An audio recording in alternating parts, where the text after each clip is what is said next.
A lot of optimism surrounding the West Virginia Mountaineer football program heading into the 2026 football season after one of the top signing classes in school history, after a solid transfer portal class, the return of Rick Trickett. There's a lot to be excited about. But there are also some reasons to be concerned about the 2026 season. And in this episode, I'm going to give you my top 5 reasons, the top 5 things that may hold the West Virginia football program back in 2026. Let's have that conversation right now. What is up, and welcome into this episode of Couz's Corner, your home for top shelf college sports news and analysis surrounding the West Virginia Mountaineers and sometimes a little bit about the Big 12. Let's go ahead and dive into this episode. Now, you know that I did a few days ago, I did an episode, the top 5 reasons that West Virginia will win more games in 2026. So I'm going to leave a link to that at the end, and we'll also pin it in the comment section. But in this one, I'm going to look at both sides of the coin, and we're going to look at some things that may actually hold the Mountaineers back from being a better team in 2026, or may hold them back from reaching those expectations that we have for this program or for this team going forward. And the very first thing we're going to talk about is the roster being rebuilt again. Over 80 new players for the second straight season. And historically, that is not a recipe for success. West Virginia did a year ago in year 1 of Rodriguez, led to a 4-8 season. Now, there were a lot of other things surrounding it, injuries and other things that helped lead to that 4-8 season, but it was primarily because of the rebuilt roster. Now, the roster is being rebuilt in different ways this time, and a lot of the players are getting to campus sooner than they did a year ago. There are some differences, which I touched on in the previous video. But still, rebuilding your roster again is still not a good sign. Usually when teams have this many new players, they don't do well. The first year of Deion Sanders, they had 70 to 80 new players. They went 4-8. UNC last year, 70 to 80 new players. I think they went 4-8. West Virginia went 4-8. Now, all 3 of those years, the coach was in their first season with the program. So take that with a grain of salt. There is a caveat to it. But still, it's typically having that many new players on your roster is typically not a recipe for success. Continuity is usually important in college sports, in all sports for that matter, because you need people who are accustomed to your culture, to your schemes, to the language you speak, to your expectations, all of that. When you're having to reteach that to 80 new players every year, it typically makes it tough. And when you have 80 new players, it means you have very few returning players. So that is a cause for concern to me going into year 2 of the Rich Rod 2.0 era. The second cause for concern to me is not only do you have a bunch of new players, but they are younger and inexperienced players for the most part. 40% of the roster is made up of true freshmen and or redshirt freshmen. Last season, it was the opposite. 40% of your roster was made up of seniors. Now, a lot of those seniors were transfers, but nonetheless, they were still seniors. They were grown men. They were 22, 23, 24-year-old men with grown men bodies. These are players who are still, in a lot of cases, especially the true freshmen, still trying to develop that college body. A lot of 18-year-olds, 19-year-olds. That's a whole different ballgame when you're playing against teams like BYU who have a ton of 22 and 23-year-olds and 24-year-olds on the team. Now, they don't have BYU on a schedule this year, but you still get my point. It's tough to compete when you have that many new – and they're probably not going to be a ton of freshmen starting on the team. But what happens when you do have an injury? A lot of your depth on this team is going to be made up of young players. There's a lot of talent. I like that. I like a lot of the talent in these younger guys, like Matt Sieg and Kevin Brown, and just go on down the list. Amari Latimer. But they're still young. They're still freshmen. And you don't like to lean on too many true freshmen to be a good football team, but mainly because of the physicality that I mentioned. They're going from playing against 16 and 17-year-olds to playing against grown-ass men. It's a whole different level, whole different ball game. So even though you may not be leaning on a lot of these freshmen and redshirt freshmen to be starters, you're going to be leaning on a lot of them to be your two deep, your depth pieces, your subs, and to replace people when there's injuries. And that's a concerning place to be, in my opinion. Because what if last year happens again and you get down to your fourth or fifth string player to a couple positions? It's going to be true freshmen in the game, just like it was last year. And we all saw how that turned out. Good. There were some good, don't get me wrong, but it's typically not a winning formula. All right.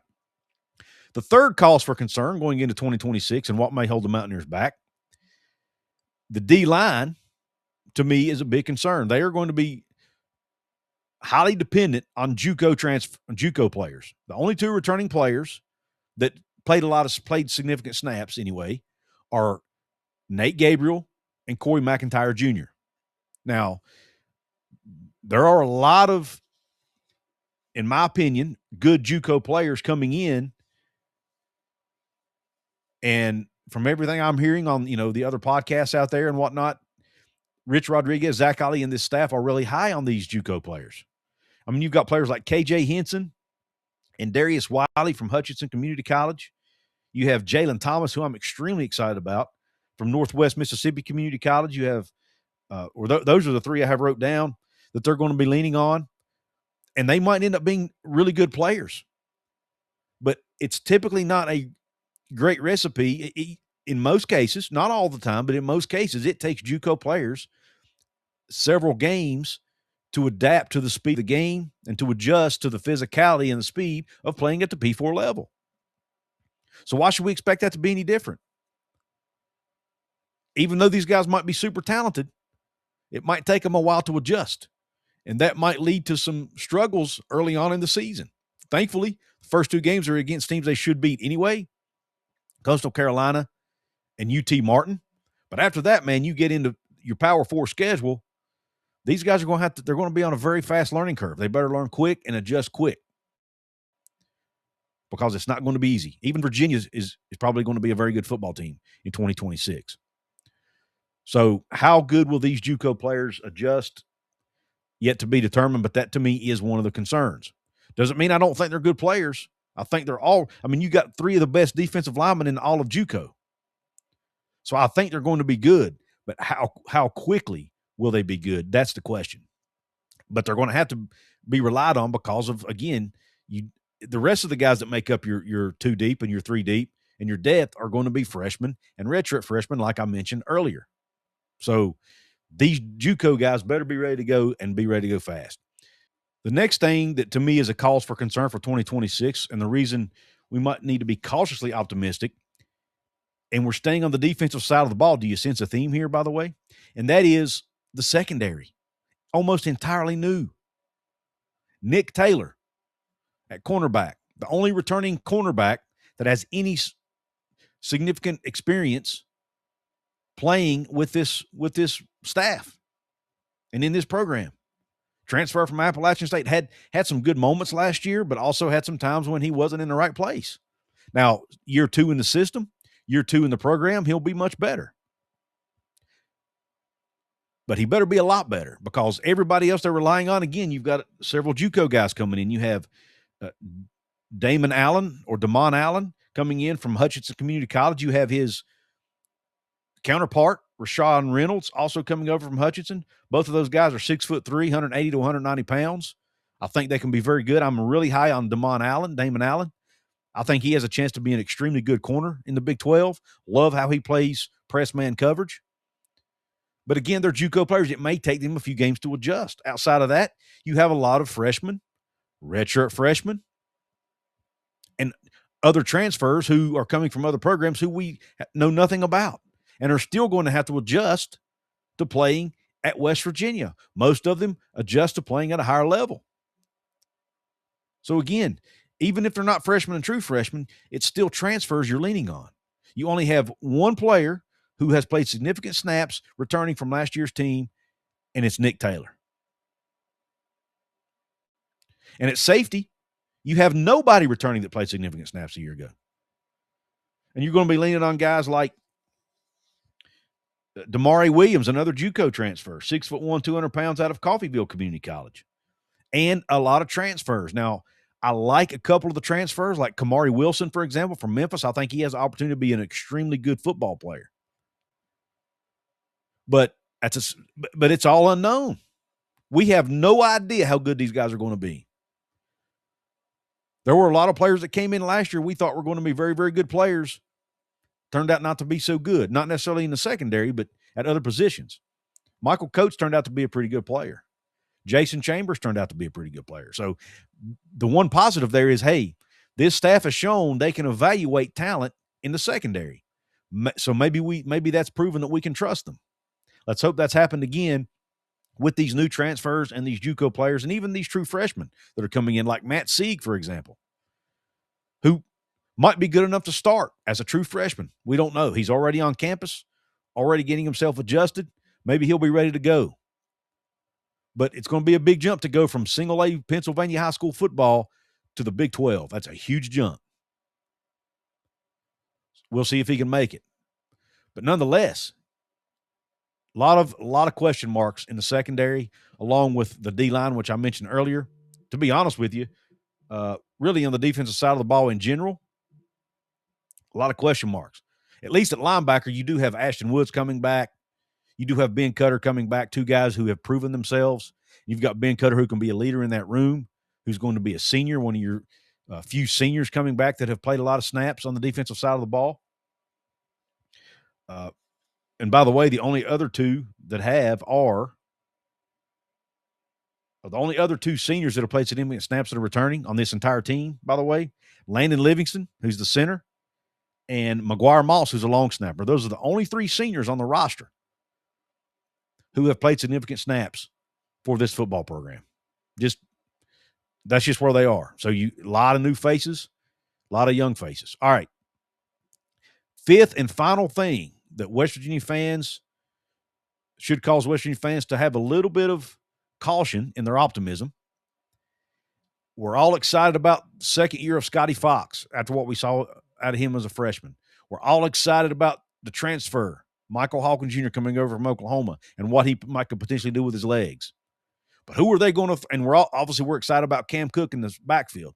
But who are the quarterbacks going to throw the football to? Almost the entire receiver room was wiped out, either the graduation or the transfer portal. Cam Vaughn, gone. Rodney Gallagher, gone. Preston Fox, graduated. Jeffrey Weimer, graduated.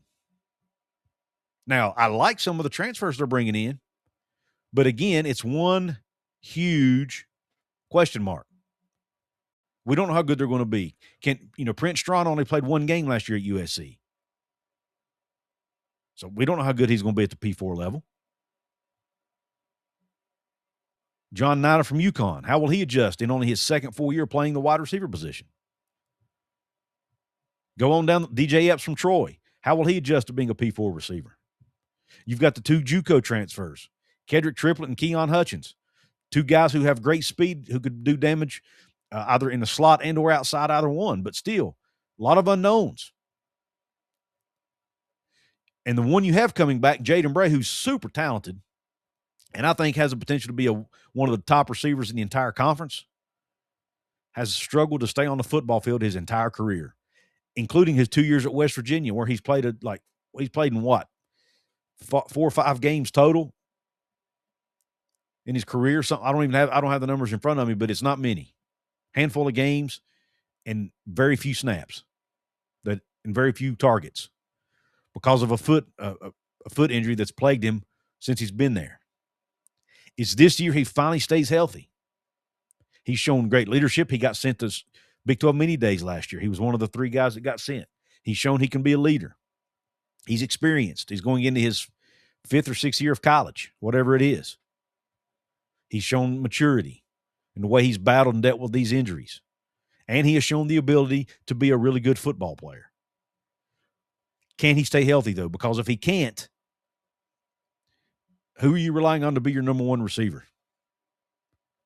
It's somebody we've never seen before, at least not in a Mountaineer uniform. So again, just to summarize, the 5 biggest concerns to me going into the 2026 season that could hold this team back.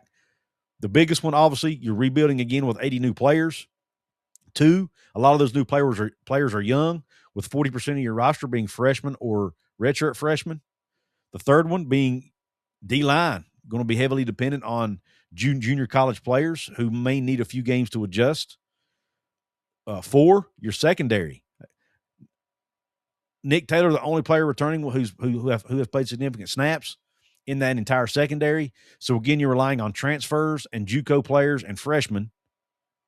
And basically, the moral of the story in those first 4, your depth pieces are going to be young and inexperienced in most cases. And then 5, the 5th and final one, I just mentioned, a lot of new faces at receiver, and can Jaden Bray stay healthy? So who do the quarterbacks, Scotty Fox, Michael Hawkins Jr., the rest of that quarterback room, who do they throw the football to? That's going to be a huge question mark, and one thing I'm concerned about going into 2026. But let me know your concerns in the comment section. What are you most concerned about of the 5 I mentioned here? Is there another one that you want to add to my list? I want to give a quick thank you to the 365 Sports Network. Thank them for allowing me to be a part of their family. Also want to give a shout out to my paid VIP members of this episode: Cody Cutright, Tom Reinhart, Brandon Bailey, Freezing Apes 2000, and Jared Hill. Thank you all for being paid VIP members. You can be a paid VIP member by hitting the button below that says join. You can join for $2.99 a month or $4.99 a month. The $4.99 a month, you'll get some additional extra content. You'll get early access to some special videos, maybe some interviews I do, things like that. And you also, and all members get the random shout outs, and you get first dibs on first priority on live stream comments being read on the show. Those are all perks of being a channel member. Also want to remind you that I am bringing back the Couz call-in show, where you can call and leave your thoughts and or questions on voicemail at 304-712-9347. Call that number. Let me know your name and where you're calling from. Try to speak as clearly as you can. And leave me a question or a comment. Hopefully, if it's one I like, I can address it on the show. May even do a whole show about it, or at least do a show where I cover multiple calls on one show. Again, 304-712-9347. Call, leave your name, where you're calling from, and I will hopefully try my best to do a show on your question or comment. Want to thank you for tuning into this show. Make sure you hit the thumbs up button on your way out, please. It helps the algorithm. It's right below the video. It's free. Subscribe. It's free. It'll make sure my videos pop up on your YouTube feed in the future. And please share this with your family and friends. And, hey, by the way, go check out WV Sports Chat channel. It used to be the Hoops from the Hills channel. Go at WV Sports Chat TV. It's where myself, Jonathan Martin, Jersey Ear will all be bringing you some content. We're looking to hopefully add another show or 2 down the road. But right now, those shows will be out each and every week. The Golden Blue Breakdown show will air every Thursday at noon. And the Crossroads show with Jersey Ear will air every Monday at noon. So be on the lookout for those over at WV Sports Chat. Please go sub to that channel as well. Thank you for tuning into the show. Hope the rest of your day and or night is top shelf. God bless you, and Q Country Roads.